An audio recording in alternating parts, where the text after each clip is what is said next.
Сосын мынандай бар тағы да. Жайдарман, Мейрамбек Беспаев сияқты. Барлығынан ұнайды. Сосын мынандай бар тағы да. Қайрат Нұртас.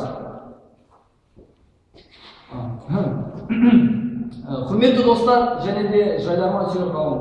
Барлықтарыңызды 29 және де 30 қараша күні Астана қаласы Жастар сарайында өтетін финалға шақырамыз.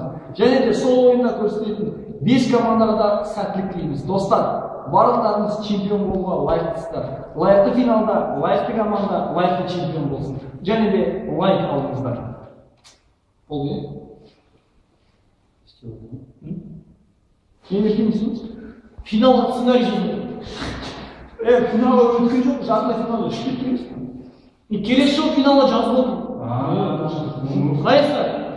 Бидің сөзін жатты. Құрметті команда, баршаларыңыз мықтысыздар, біз сіздерді мойындаймыз. Достарымызсыздар, мықты финалда мықты команда чемпион болыңыздар. Кейбір командаларға финал арман болып кетті. Бір биші командаларға арман болып кетті финал. Және де біз ағаларымыздың сөзіне толықтай қосыламыз. Сіздермен болған нағыз командалық ойын көрсететін нағыз достар альянсы. Мен айтайын, достар деген. Мен айтасам не болды? Қалай сен айтасың? Вот и даже, что дальше.